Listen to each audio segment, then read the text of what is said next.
Hey everyone, Willy Lowry here with 2 blocks from the White House. I'm back from 3 weeks in the Middle East. Super happy and excited to be back with all of you in studio here in Washington, D.C. And we have a really interesting episode for you this week. We're looking at why some women in America are willing to give up the right to vote.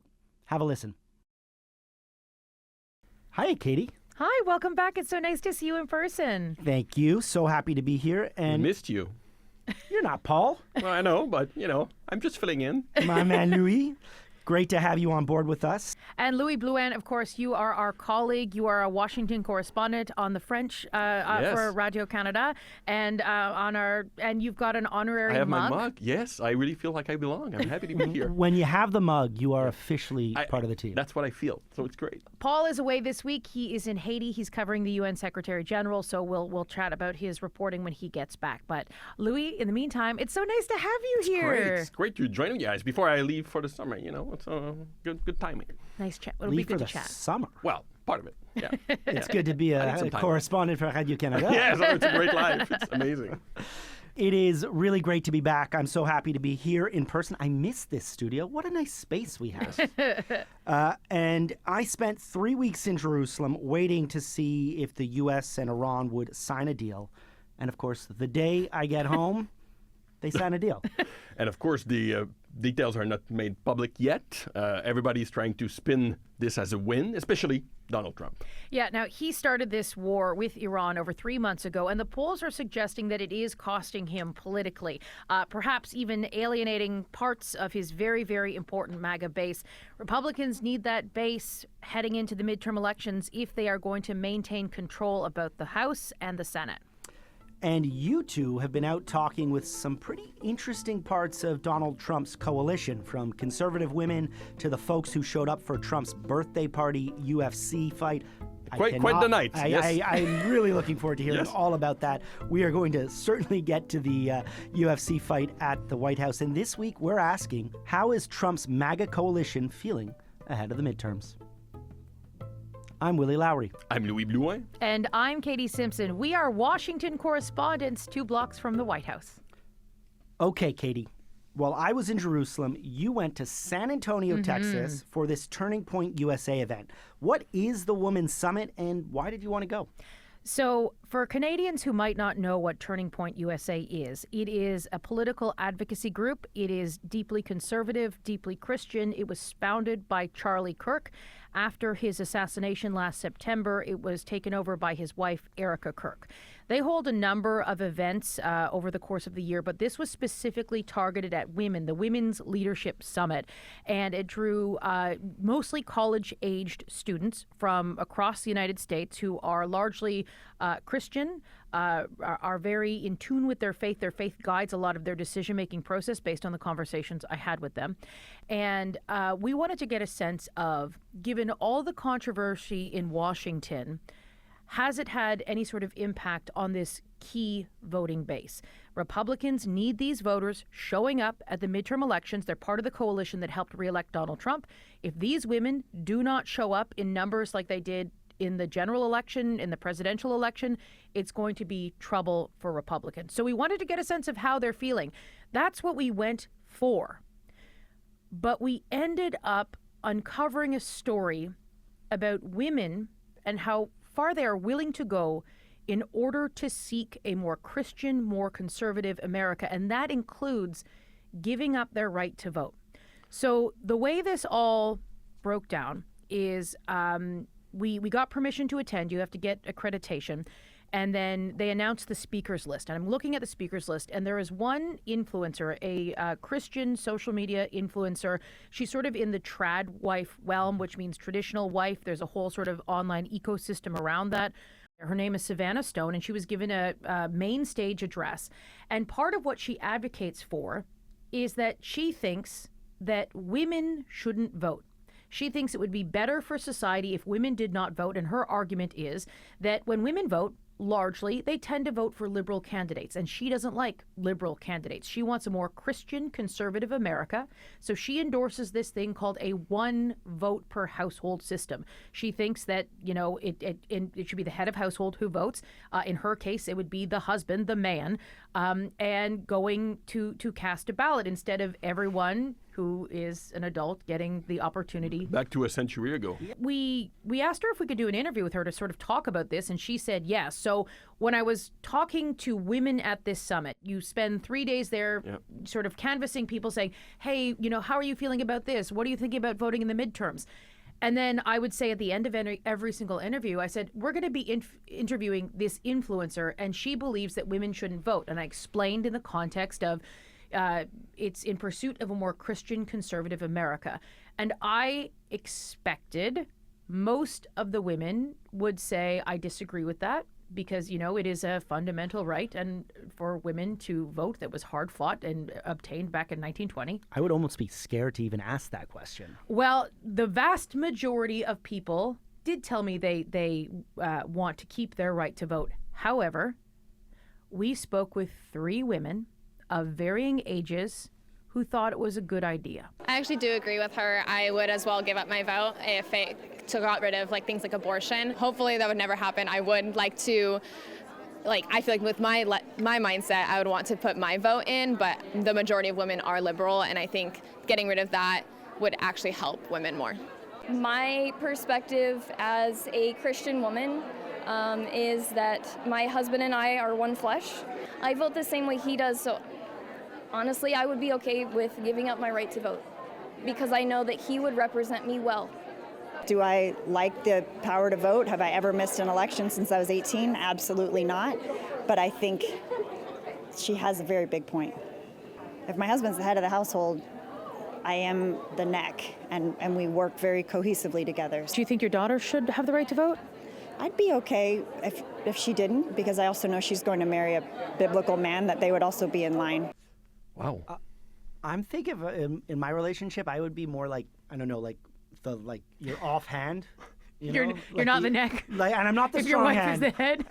Maybe the offhand, and basically my wife is the rest of the body. But there's influential religious figures who advocate for that stuff. I think it's Pete said the Secretary of War pastor, right, Katie? I mean, this is... So to put this more into context, mostly white women were in the audience. There were some people of color there. All 3 women that spoke to us there are white women. But I think that when you go into spaces like this and you're hearing these perspectives, particularly for a Canadian audience, I think it is a reminder that, there are portions of the United States that are really motivated and driven, and decisions are guided by people's faith. It guides politics. This is part of the American population, and they show up at the polls. And you were saying you were there to get a sense if they still support Donald Trump, and looking at the midterms. What do you hear? What we found largely is that yes, they plan to vote. They plan to show up just like they did in the 2024 presidential election. They plan to support Republican conservative candidates. Perhaps their minds were not made up if the primary races, which again was who will be the candidate for the party, if they've not been determined yet. But largely they're motivated by the Make America Healthy Again movement, MAGA, as it's known down here. RFK Jr., who's the Secretary of Health and Human Services. Some of the changes he's made to health policy in the United States, they're motivated by, are there toxins in my food? Questions about vaccines, which have been deeply controversial in America. A lot of the people at this summit were very interested in that, very supportive of that. The other issue that kept coming up repeatedly was around social conservative issues, transgender rights. The number of times transgender rights and the fight against transgender rights came up. It came up in almost every single interview I did. People do not want to see the transgender rights movement obtain more rights. And Donald Trump goes at it very often. Goes at it all the time. Some speeches and press conferences. And it's resonated there. But we did find some friction. So of all the people we spoke with, the vast majority say, yep, they're going to show up. Yep, they're going to vote for Republicans, and they're happy to do so. But there was one key voice of dissent. It was that same influencer, the influencer who said that she doesn't think women should vote. She voted for Trump in the 2024 election, and now in 2026, in the midterms, she's turned on Trump. Are you planning on voting in the midterms? The people that voted for Trump are just very fed up. Both my husband and I are really disappointed. He made it seem like everything was going to become more affordable. Now the economy's worse. You know, he promised no more wars in the Middle East, and we are in a war. So it's disappointing. So, a voice of dissent there from the controversial influencer who spoke on the main stage. So it does signal that within this coalition, there are some voices speaking out against Trump over the war in Iran, over the cost of living, saying that she's not going to show up. But largely, we did still find a lot of support for Donald Trump and this story that we were absolutely not expecting to tell. And let's talk a little bit about that story. For those watching on YouTube, you maybe saw Louis and my reaction to some of the clips we just heard. Not surprisingly, we're not the only people to have kind of reacted with some shock and surprise by those clips. It's been picked up by a lot of outlets. Talk to us about that. It's gone into the American political ecosystem online in a way I've never seen any content I've ever been a part of go. Like, over the course of my career, I've been involved in like many viral moments, like, you know, Toronto City Hall when Rob Ford said some things about... Famous quote. Oh, and the last thing was Olivia Gondak. It says that I wanted to eat her Olivia Gondak. I've never said that in my life tour. I would never do that. I'm happily married. I've got more than enough to eat at home. Thank you very much. That was a time, but that was before social media is in the iteration it's in now. And so these major political accounts, particularly online and social media, picked up our reporting, and it's millions and millions and millions of views with thousands and thousands and thousands of comments, and it sparked debate. You pick the platform and it's there, and it's gone viral in this way because, again, I think that it is 2026. There are concerns about the Trump administration and what the core base is looking for. Again, the vast majority of people we spoke with said the women there, they want to keep their right to vote. But to hear 3 women come forward to say, I back this idea because they are supportive of a more Christian conservative America, it's a reminder of the makeup of the American population voting base. It really is. And I think Louis referred to it. I mean, yes, this is fringe, but this is also, tangentially connected to people of prominence, right? As you referenced, Pete Hegseth's pastor, I believe, a big proponent of this. We're saying, we would like to see that change. It won't happen tomorrow, but if we look down the road, that's the ultimate goal. This is surprising, shocking for sure. And so women, obviously a key part of Trump's coalition, Louis, but so are young men. And there were a lot of them, I believe, at the White House this weekend for just a small birthday celebration that you were invited to with President Trump. Very small. A few, I don't know, just a few tens of thousands. Just a few tens of thousands of people.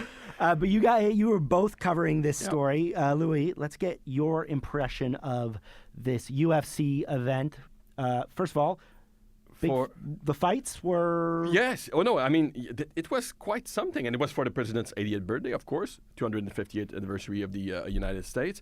But I really feel it was like a peak Donald Trump MAGA moment at the White House, what happened there, celebrating his birthday that way.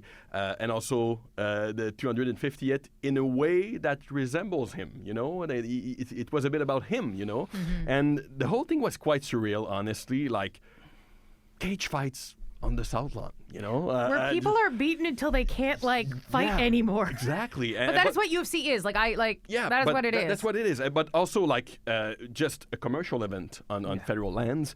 Fighters coming out of the White House to get in the octagon. Came out of the White House? Out of the White House. The president was given a golden chain by one of the fighters. A fighter also took up the mic after his fight to say that Michelle Obama is a man, which is not true, of course, but the crowd went on cheering. There was combat planes flying over. So, I was trying to think, okay, what is this? And I think it's really an event at the image of this administration, what they like to project, right? It's a mirror. It's power, it's strength, it project testosterone, glorifying, the warrior culture. We heard of, machismo. it's just projecting, I think, force at a moment where the president is underwater in the polls, and I think that there's a big symbolism there for him. I think, he was also happy to announce this tentative deal in Iran that particular day. Why? Because there was a lot of young people in the crowd. I think it was mainly maybe 80% of young men in the crowd for this particular event to tell them that there was a deal. Why? Because young men who supported him massively in the last election, they kind of, turned away of him because of the war. We saw it in the polls in the last few months. We heard it at the conservative conference we went to in Texas, too. So on site, I questioned a few of them, asked them, what do you think? The Iran, they said, yeah, some of them told me we're just happy it might be over. And, why it took place at the beginning, in the first place. About the event itself, yes, tens of thousands of people. It was in the Ellipse Park, just south of the White House. It's the same spot where Donald Trump gave the speech on January 6th. Yes, it is. Just to give for that's Canadians. Well, for Canadians who might not be familiar with Washington, if you remember where Donald Trump was out giving the speech, that's the same spot. You're right in the heart of the city. Big screens there. A lot of people told me they were there for the sports itself. They were there for the sporting event. Some said they were happy to be there also to celebrate the president's birthday. But, the feeling I got is that a lot of people were there for the sport. They said it's a big moment for UFC. They say that started, on the margin, on the fringe a few years ago, and now right in front of the White House. A lot of people were very happy about that. But there was mixed views. Some said, yeah, it's probably the only time this will happen. Some were very cognizant of that fact. But some said, yeah, it was a bit over the top too. So let's listen to a few clips of people I spoke to. This crowd has been very supportive of the president, and it's a little unusual. It's a first for sure, but it's definitely an amazing event, and the president pulled it off right, just like he's doing everything else. Looking at everything, the bull rides, the octagon ring, and all these attractions, make me feel like we're part of characters from The Simpsons, because you can't believe it. We can't believe it. We're like, this is really happening. It's kind of bringing back something kind of cool, very American maybe. So some people are very happy about it. Bad news for us, there was a Canadian fighter in there, Ayman Zahabi, who lost. He was fighting an American. That was very symbolic, if he had won in front of the White House, but he lost, But as part of this process, I'm not a big UFC fan, but I am a big proponent of Canadian excellence. And you got to meet arguably the greatest fighter in the history of fighting, who just so happens to be Georges St-Pierre. Yes. From Canada, from Quebec, the pride of the South Shore. And he was on the corner of Ayman Zahabi that night. And we talked about the event a bit. I asked him, some people say, that it's not enough decorum being held on the... He says, he defended the sport. He said, it's an important sport, very ancient sport. And he also said that Donald Trump has a long connection with UFC, because when it was all beginning, he landed the Taj Mahal in, I think, is his it in casino? New Jersey? His casino facility. Exactly, to host and it. for first events to be there. So, he was very supportive of the event, and he thought it was a big moment. And it was hypocritical for, to ask athletes not to go there because of the political side of it, because he said in an athlete's career like that, so he was defending the event. So it was an interesting conversation. But so it was kind of an over-the-top night. I know, Katie, I think you thought that was all very usual. I'm just curious to hear what's your read on it. I know. So we all come back to the newsroom. We all worked very late on Sunday night, and we come back to the newsroom. And I think my initial thought was, okay, we went to this thing, and nothing I saw, nothing I heard surprised me. And the more I think about it, because some of our colleagues who were covering it as well were like, this is one of the craziest things I've ever seen. And I kept thinking, why am I not looking at this in the same way? And you know what I realized it was? I've actually been thinking about this quite intensely, because I'm like, is there something broken in me? Like, is there something wrong in me? And no, as someone who I've been in Washington for 6.5 years now. It is my job to watch the president, whether it's Joe Biden, Donald Trump, whoever the president is, as well as other political leaders. It is my job to cover their speeches start to finish.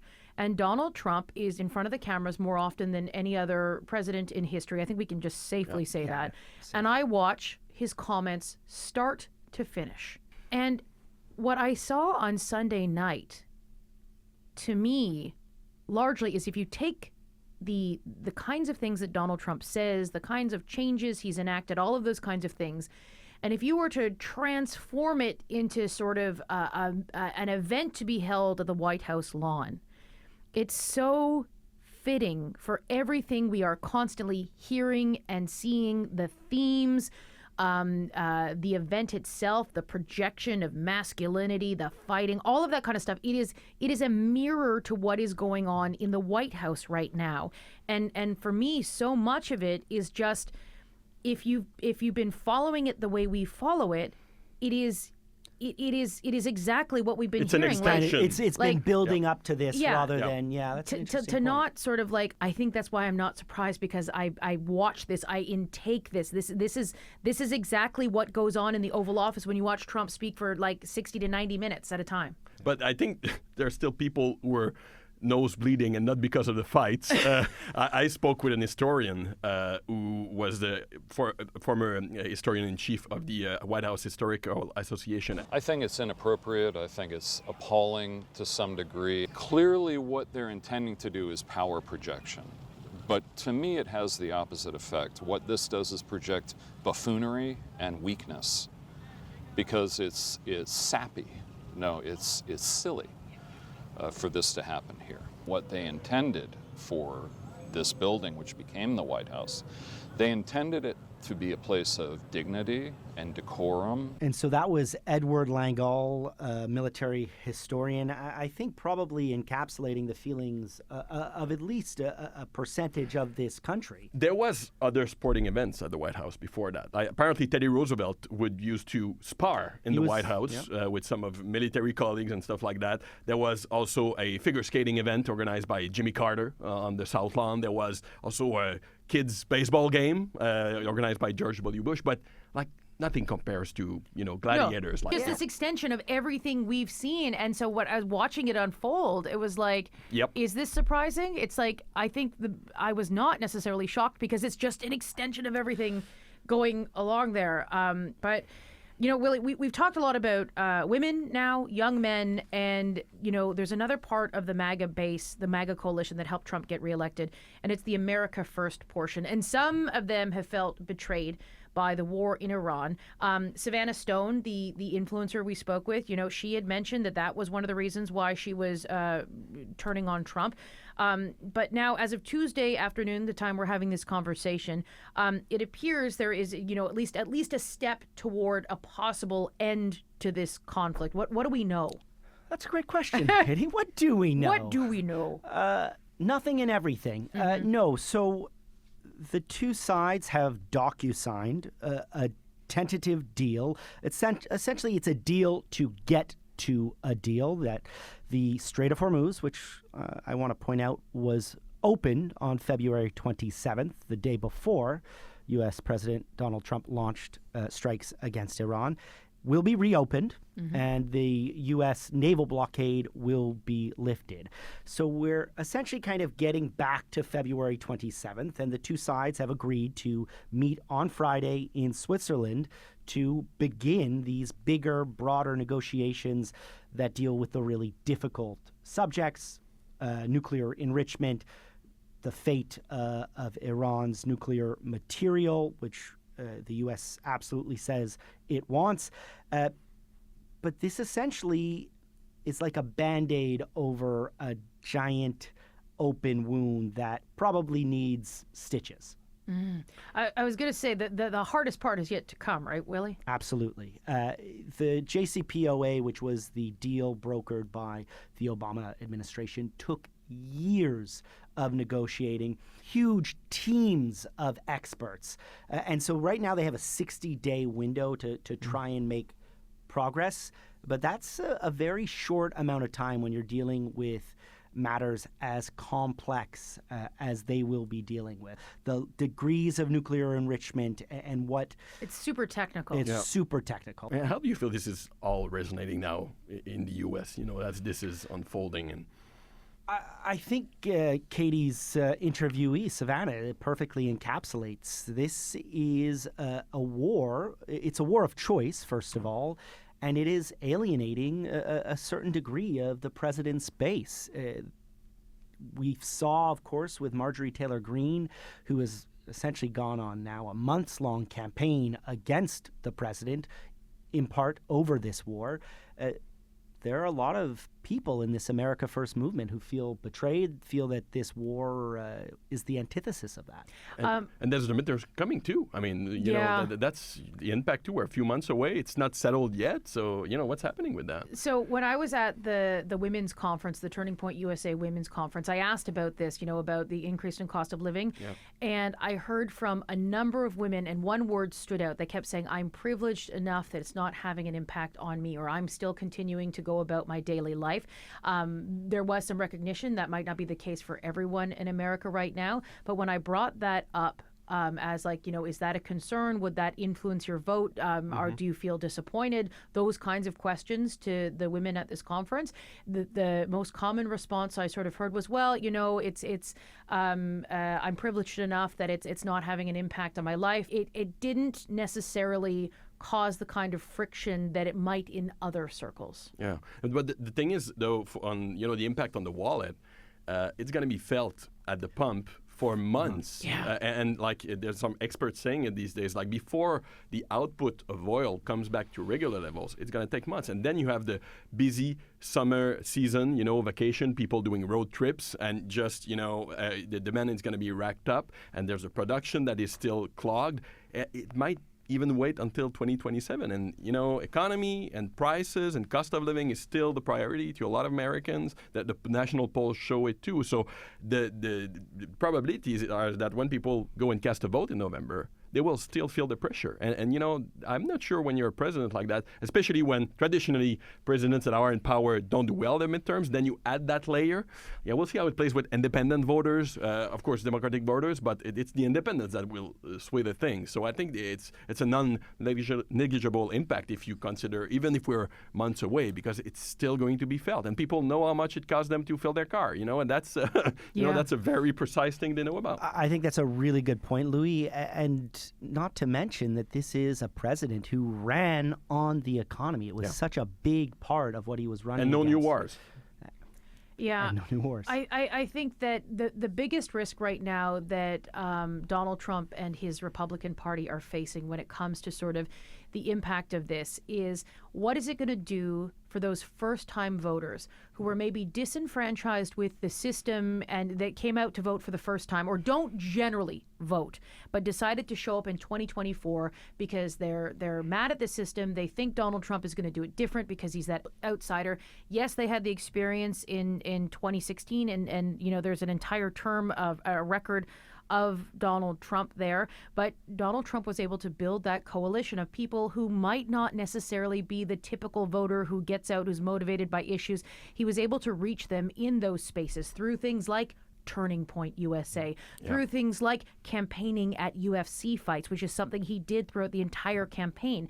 And so, if we start to see those voters become disenfranchised and say, well, he's just like the rest of them, so why would I even bother to show up? They won't necessarily vote for the Republicans, but they might just not go out. Exactly. That's the problem you would have. And you're going to be sure that the Democrats will go out and say, look at this president, out of touch, organizing these big events at the White House, building a ballroom, et cetera, et cetera. They will play on that for sure. Well, you too.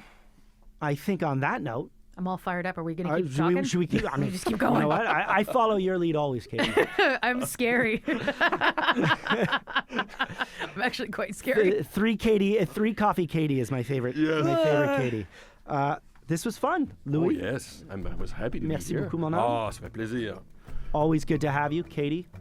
So good to be home. I'm so glad you're here. We missed you. Yeah, Willy and I sit next to each other. We share a desk, so it's very nice. And they're very noisy. We are so noisy. It drives Paul crazy. They're going to put us in a corner now. Exactly. If you have something you'd like to ask us or have any feedback about what you're hearing, you can send us an email. As always, send it to WashingtonPod, all one word, at CBC.ca. That is WashingtonPod at CBC.ca. Or you can leave a comment for us on Spotify, or 5 stars. Just give us 5 stars. 5 stars. That's great. 6 if you can do it. My mom listens like right away, and then she just texts me 5 stars, and I'm like, thank you. Well, thank you. I would be happy with 3 stars. But anyway, if you like what you're hearing, spread the word. Tell a friend about this podcast. Follow us on your favorite podcast app, and never miss an episode, of course. Thanks, you too. Bye. Thank you.